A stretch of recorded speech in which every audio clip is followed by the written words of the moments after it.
Dans notre analyse d'affaires judiciaires, voyons comment la discrimination peut faire commettre des erreurs judiciaires.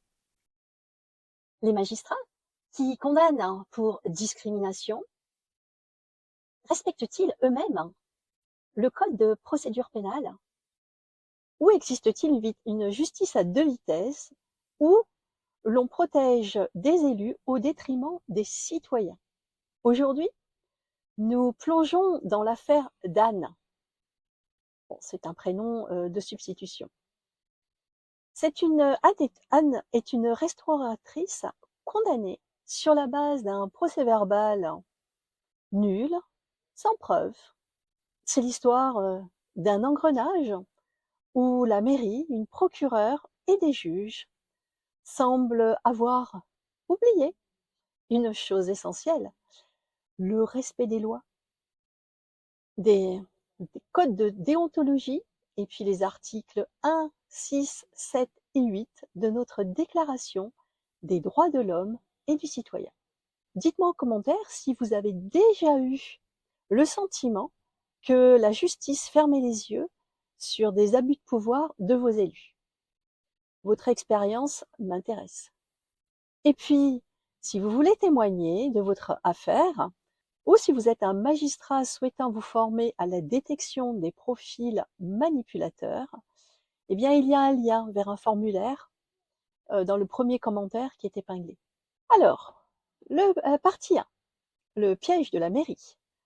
Abus de pouvoir et discrimination. Anne, elle voulait juste travailler dans de bonnes conditions. Donc, pour son restaurant, elle avait décidé d'installer une pergola. Alors pour ça, elle avait déposé une déclaration préalable en indiquant comme matériaux du bois, du fer forgé ou du polycarbonate. L'architecte des bâtiments de France, l'ABF, n'avait imposé aucun matériau particulier. Tout semblait en règle, tout simplement. Et donc, par facilité, puisque nous étions en 2020 et donc après la crise de la Covid, quand les artisans étaient complètement submergés de demandes, et donc elle a fait comme son voisin, elle a installé une pergola en toit avec polycarbonate et en aluminium. C'était très joli, très esthétique, comme vous pouvez le voir sur les photos. Mais après une inspection, et fin juillet, Anne a reçu une mise en demeure pour enlever sa pergola ou la mettre en conformité, c'est-à-dire avec du bois ou du fer forgé, et sans polycarbonate.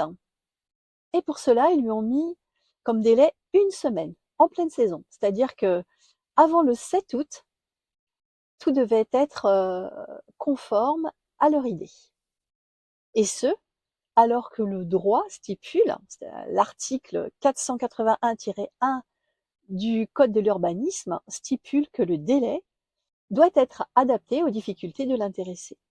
La réalité dans ce dossier, c'est qu'on force un commerçant à choisir entre assurer sa subsistance et une mise en conformité impossible à réaliser ou quasiment impossible à réaliser en 7 jours en pleine saison.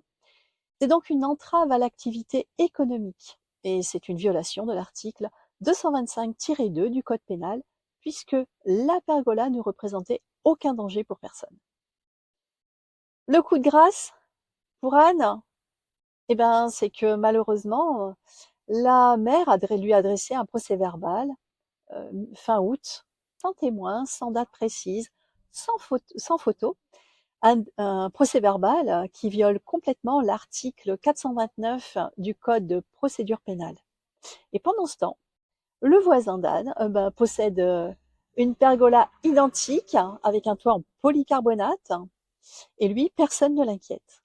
Un autre voisin a installé des clôtures mitoyennes sans déclaration préalable et là, c'est la même chose, personne ne l'inquiète.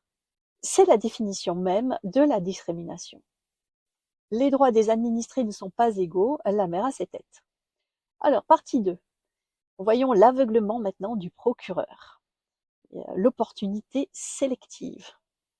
Donc, face à un procès-verbal juridiquement nul et une pergola démontée mi-septembre, n'importe quel procureur aurait classé sans suite l'affaire. Mais pas ici.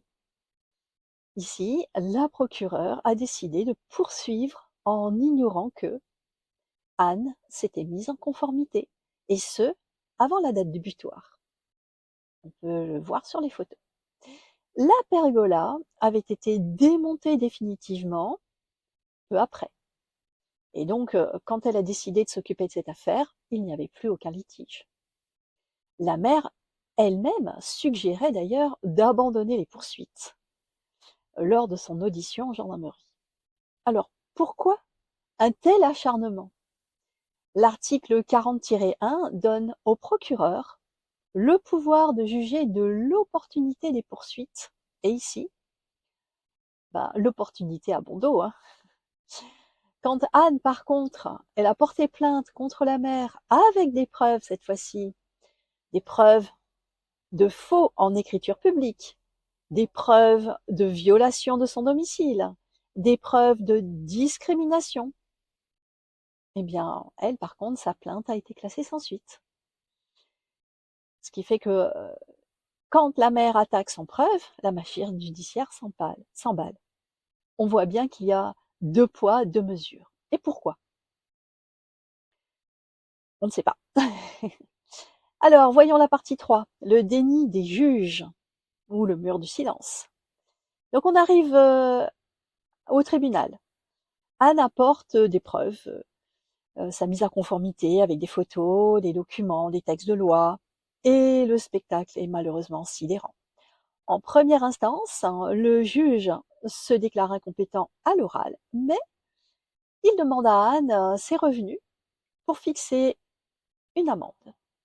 Donc il va donner 1 000 € pour la mairie, 500 € pour l'État, et on ne sait toujours pas pour quel préjudice. Il n'y en a aucun. En appel, bon alors là, c'est le sommet de l'injustice. Anne est jugée en son absence, en totale violation de l'article 427 du Code de procédure pénale. Son dossier? Ignoré. Ses arguments? Balayés. Le juge va jusqu'à inventer des preuves de délit pour justifier la condamnation. Même la Cour de cassation a validé ce processus. Jugé sans preuve et en l'absence de la défense est donc devenu quelque chose de normal dans notre République. Donc en conclusion, le combat continue. Ce dossier, il n'est plus seulement celui d'une pergola, c'est celui de la faillite d'un système et à travers lui, peut-être la faillite de notre système judiciaire, qui, je le rappelle, est quand même le pilier de notre démocratie. Et quand on entend une histoire pareille, on ne s'étonne plus que des administrés craquent face à cette toute-puissance des maires et des magistrats. Aujourd'hui, eh bien, Anne a décidé de porter l'affaire devant la Cour européenne des droits de l'homme. Une plainte contre ces magistrats a été déposée et une demande d'enquête est sur le bureau du ministre de la Justice. La question est simple. Le ministère va-t-il faire l'autruche ou va-t-il exiger que la loi s'applique aussi à ceux qui la disent? Allez, j'ai une question pour vous. Pensez-vous que la justice française soit capable de se remettre en question lorsqu'un de ses membres commet une erreur? On en débat dans les commentaires.